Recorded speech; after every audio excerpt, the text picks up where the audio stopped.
Je suis Jean-Michel Garlin. Bienvenue sur Happycom. Happycom est le podcast qui va vous aider à devenir un meilleur communicant. Épisode 4. Comment bien rédiger une offre d'emploi? Bien que recruteur moi-même, je ne vais pas vous dire ce que doit contenir votre offre d'emploi, ce qu'elle ne doit pas contenir, le respect de règles juridiques et de non-discrimination. Non, je vais plutôt vous aider à rédiger une annonce percutante qui donnera envie aux meilleurs candidats de venir travailler chez vous.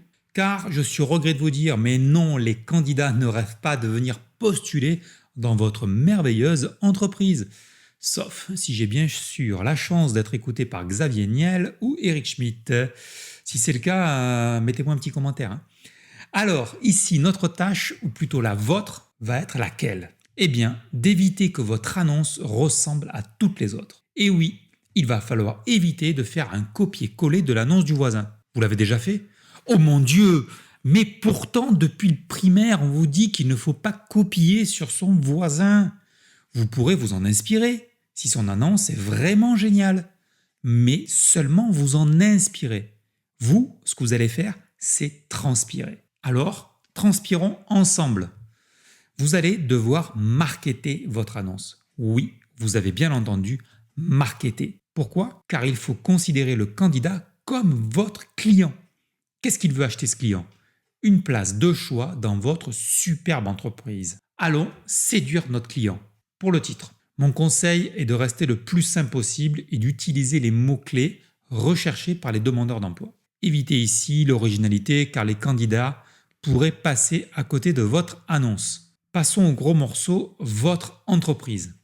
Comme dans tout bon produit, vous allez devoir faire transparaître votre identité, votre ADN. Il faut que dès la présentation de votre entreprise, le candidat sache où il va mettre les pieds et s'il en a envie. Voici ce que cela peut donner. Amour de la terre, passion du métier, respect de la tradition, richesse du terroir et diversité des cépages. Ce domaine offre une production de qualité des plus naturelles. Le terroir et le patrimoine génétique de leur vin. Le travail, l'obstination et la passion des hommes le révèlent complètement.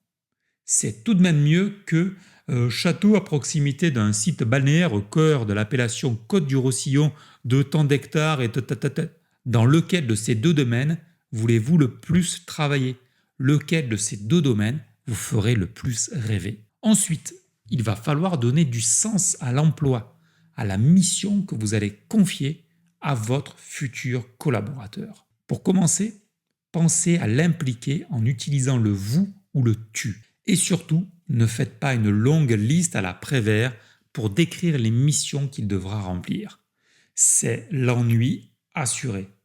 Par curiosité, faites une recherche pour un DAF et vous verrez ce que cela peut donner. Alors que c'est un métier de passionné. Soyez comme Jean de Florette et mettez de l'authentique dans vos annonces. Un autre élément sur lequel vous pouvez jouer, le ton. Vous pouvez adopter un ton distant, un ton proche, humoristique, geek, gourmand. Comme cela, vous plantez le décor.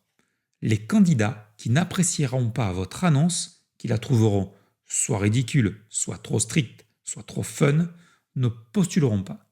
Et du coup, cela vous évitera d'avoir à écarter leur CV, puisqu'ils ne correspondent pas à l'esprit, à l'ADN de votre entreprise. Pensez à bien aérer votre offre. Ne la rendez pas indigeste avec un seul gros bloc d'informations. Votre entreprise offre des avantages?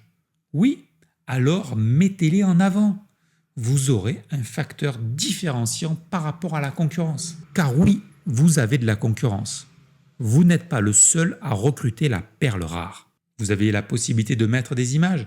Foncez, mais de belles et vraies images de votre entreprise. Pas des photos libres de droit trouvées sur Pexel ou Unsplash. Elles doivent là aussi refléter l'ADN, toujours lui, de votre entreprise, son ambiance. Si je veux vendre de beaux gâteaux en ligne, je fais de très belles photos qui me feront saliver. Mon dernier conseil, ne restez pas anonyme. Vous avez peur de quoi? Vous n'êtes pas fier de recruter? Vous avez quelque chose à cacher? Mettez-vous en avant. Cela vous permettra aussi de savoir si le candidat a pris la peine de faire des recherches sur votre entreprise. Gage d'engagement. En suivant tous mes conseils, vous allez avoir des annonces beaucoup plus percutantes et efficaces. Vous n'avez pas le temps, car cela va prendre du temps. Eh bien, faites appel à un pro. Il vous fera gagner du temps. Merci de m'avoir écouté. On se retrouve lundi prochain sur Apicom. Apicom, le podcast qui vous aide à devenir une meilleure version de vous-même.